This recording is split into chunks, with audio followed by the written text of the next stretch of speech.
friends. Just as a reminder, if you don't need the audio of this lesson, you can skip over the video and just look at the PowerPoint presentation. This is just for students who like to hear the information so that they can process it better. This is drawing lesson 5, different kinds of lines. There is no way to copy all the information we see with our eyes, even if that were our goal. In drawing, we're forced to distill. Lines are our best weapon in this effort.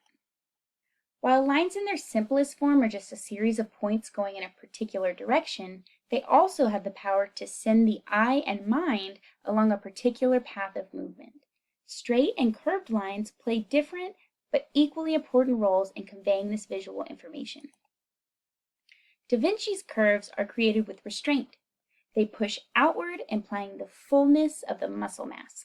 The alternating straight and curved lines along the contours of the back and the belly of the horse create a strong sense of rhythm. This 19th century artist drawing is predominantly composed of lines. The straight line is emblematic of our man-made world, perfectly suited for representing workers at their press. Straight lines serve as the artist's shorthand and ensure that the larger issues are considered before more nuanced ones. Straight lines are measurable directional angles that efficiently convey a great deal of general information with a minimum amount of effort. A straight line has an unfinished quality.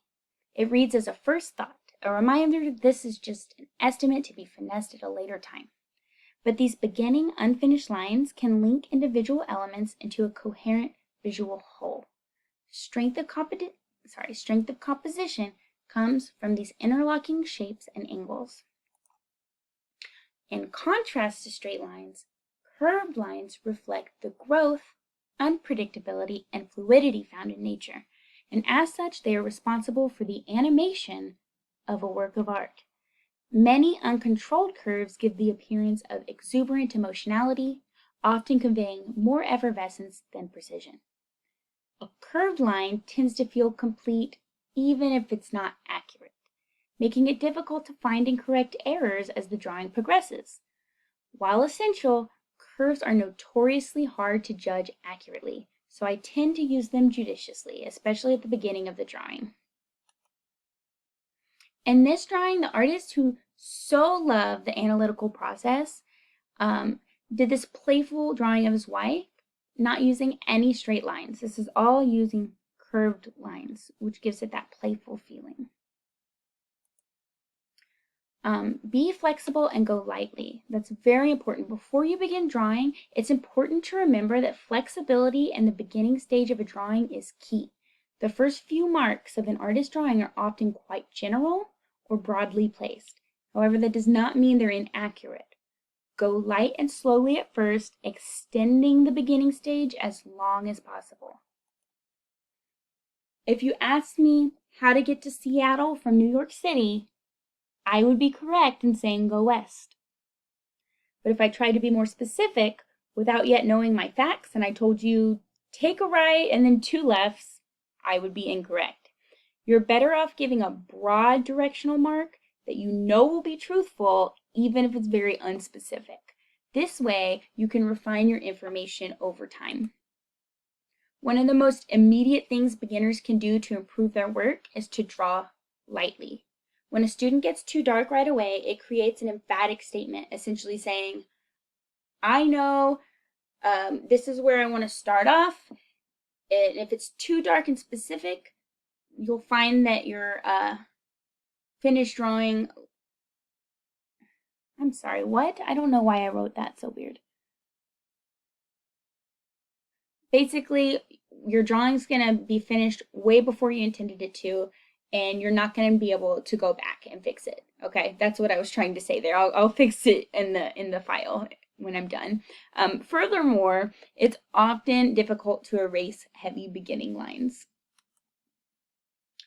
Often, the more experience an artist has is reflected in how lightly and slowly he or she goes when beginning a drawing.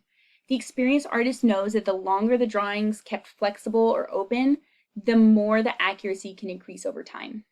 This means that your lines This means that make your lines light and thin. It's better to leave an area blank than to fill it with a wild guess. When you draw lightly and purposefully with grace, you will be pleased with the results. As you practice, your hand will become accustomed to finding good drawing decisions, and beginning lightly and accurately will become effortless and instinctual over time.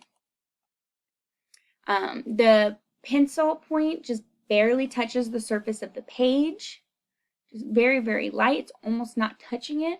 And the weight of your hand should be resting on your pinky. There are tools that artists can use instead of their pinky, but for us, the pinky works just fine. This drawing shows how much warmth and personality can be captured with the searching lines of a pencil. It lures us while never raising its voice above a whisper. So they kept those lines nice and light. This artist is best known for his bold graphic images. The delicacy and sensitivity of his touch is perfectly suited for this drawing of a young girl. So for your assignment today, we're going to copy a master sketch. The objective of this exercise is to become familiar with governing lines and directions. The practice of copying master works has helped train some of the greatest artists who ever lived. And you want to start by answering the following questions. What lines do I believe are essential for the unity of this piece? And which lines make the work more dynamic? Training your eye to see governing lines and finished drawings will help you begin to see them in life. So when you're executing your master sketch copy, you're going to want to squint down and see if there is an overall gesture to the image. Sometimes it takes a minute or two of looking before a pattern starts to emerge. As you work, the drawing will tell you if you're correct or not, because your best guesses will either be plausible or they'll look a little off. And keep in mind that if your solution is not beautiful, it's unlikely to be true. When these things come together, there's a simplicity and beauty, even in a few lines. So for stage 1, and you can go along with me and pause this as you need to, you're going to identify the action line.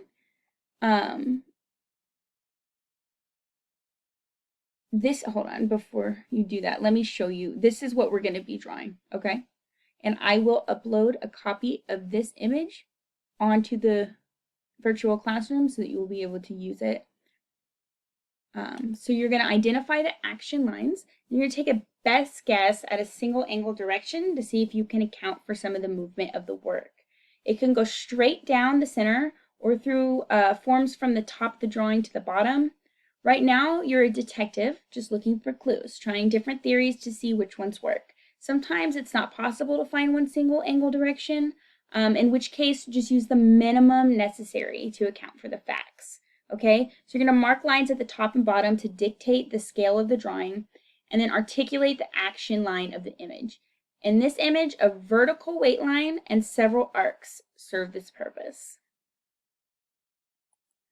For stage 2, you're going to locate repeating lines. So after you find one plausible line, see where that line is repeated. It can be repeated in small areas or big ones.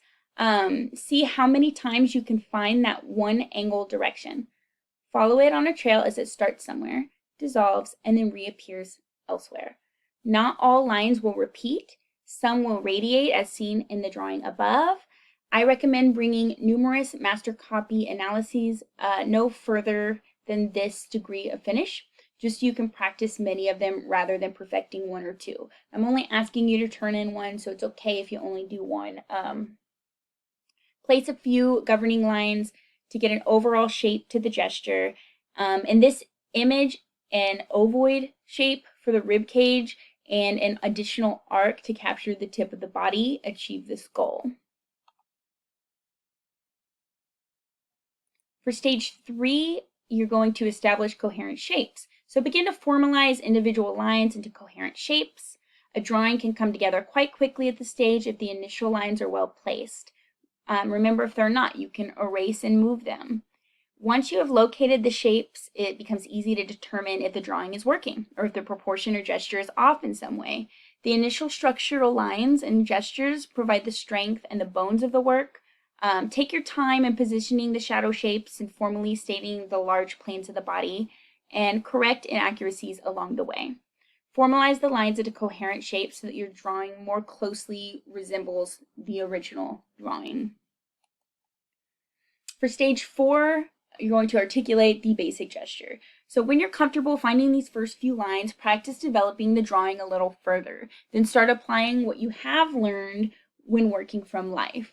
You can try it when working from the model in a life class and at home from still life setups. It's important to make the bridge from the theory found in master drawings to the application in your own work, right? I'm teaching this for a reason so that you can use it in all of your drawing. These are just the basic foundations of how to create a really good, accurate drawing. So tone the large planes of shadow to separate them from the light shapes and accent some of the edges to give them greater importance. Sorry, this slide is left over from when we had in-person class. So you're going to finish a drawing and turn it in. Don't worry about the portrait. Okay, sound good? All right, send me an email if you have any questions.